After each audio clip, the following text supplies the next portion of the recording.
بسم اللہ الرحمن الرحیم۔ السلام علیکم۔ آج میں مختصر سا قصہ بیان کروں گا حضرت جنید بغدادی اور شیطان کی ملاقات کا۔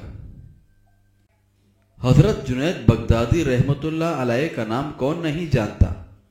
آپ کا واقعہ ہے کہ ایک مرتبہ دل میں آپ نے خیال کیا کہ اگر شیطان سے ملاقات ہو جائے تو ایک سوال کروں گا، اور آپ نے ایک دن اللہ پاک سے دعا بھی کر دی کہ اے اللہ کبھی شیطان سے ملاقات کرا دے تاکہ اس سے سوال کر لوں۔ ایک دن آپ نماز پڑھ کر مسجد کے باہر نکلے تو ایک بوڑھا آدمی جھک کر سلام کرنے لگا۔ حضرت جنید بغدادی نے اس کو دیکھ کر کہا کہ کون ہو تم؟ کہنے لگا کہ میں وہی ہوں جس سے ملنے کی آپ کو آرزو اور تمنا تھی۔ تو حضرت سمجھ گئے کہ یہ اصل میں شیطان ہے۔ شیطان نے کہا کہ آپ مجھ سے کیوں ملنا چاہتے تھے؟ تو حضرت جنید بغدادی نے کہا کہ میرے ذہن میں تیرے متعلق ایک سوال ہے۔ سوال یہ ہے کہ جب اللہ تعالیٰ نے تجھے آدم علیہ السلام کو سجدہ کرنے کا حکم دیا تو میری سمجھ میں نہیں آتا کہ آخر تجھے کس چیز نے اللہ کے حکم کی تعمیل سے منع کیا، اور تو نے سجدہ کیوں نہیں کیا؟ کیا اللہ کی عظمت کو نہیں جانتا تھا؟ ارے تجھے اللہ کی معرفت حاصل تھی، اللہ تعالیٰ کی عظمتوں اور جلالتوں سے تو واقف تھا۔ اس قدر اللہ کی قربت رکھنے کے باوجود جب اللہ نے تجھے حکم دیا کہ آدم کو سجدہ کر تو نے آخر کیوں سجدہ نہیں کیا؟ بہرحال اس پر شیطان کا جواب کیا تھا وہ سننے کے قابل ہے۔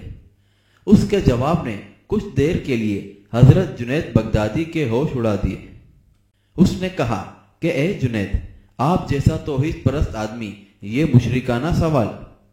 آپ جیسا توحید پرست ایک اللہ کو ماننے والا، ایک اللہ کی پوجا کرنے والا، اور آپ کے ذہن میں سوال آ رہا ہے مشرکانہ سوال کہ میں نے غیر اللہ کو سجدہ کیوں نہیں کیا؟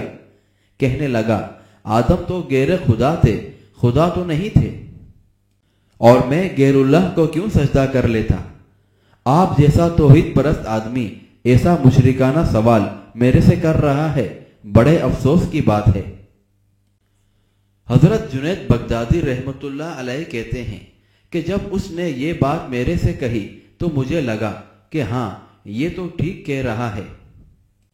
پھر تھوڑی دیر کے لیے مجھے ایسا معلوم ہوا کہ میرا ایمان خطرے میں ہے، اس لیے میں سناٹے میں پڑ گیا، ہوش حواس باقی نہ رہے۔ میں سوچنے لگا کہ اس کو کیا جواب دے سکتا ہوں، اس لیے کہ جب وہ کہہ رہا ہے کہ تم ایک اللہ کو ماننے والے ہو اور مجھے پوچھتے ہو کہ آدم کو سجدہ کیوں نہیں کیا۔ حضرت جنید بغدادی کہتے ہیں کہ میرے ذہن میں جواب نہیں آیا تو فوراً اللہ کی طرف سے الہام ہوا اور مجھ سے کہا گیا کہ اس سے یہ پوچھو کہ حکم دینے والا کون تھا؟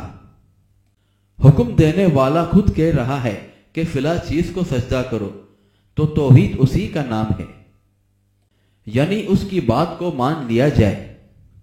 حضرت جنید بغدادی کہتے ہیں کہ اس الہام کے بعد میرا ایمان برقرار ہوا۔ بہرحال یہ ہے شیطان کی مکاری اور عیاری۔ غور کرو کہ شیطان باتوں کو اور چیزوں کو کس طرح مزین کرتا ہے اور گمراہ کرنے کی کوشش کرتا ہے۔ اس کا اندازہ اس واقعے سے آپ کر لیجئے۔ اس لیے کبھی بھی شیطان سے بے فکر نہیں ہونا چاہیے۔ شیطان کی عیاری اور مکاری سے بسا اوقات انسان بے ایمان بھی ہو جاتا ہے، لیکن اسے خبر نہیں رہتی کہ میں بے ایمان ہو گیا ہوں۔ شیطان کفر کو مزین کر دیتا ہے۔ تو اللہ تعالیٰ سے دعا ہے کہ اللہ پاک ہمیں شیطان کی چالوں سے بچائے۔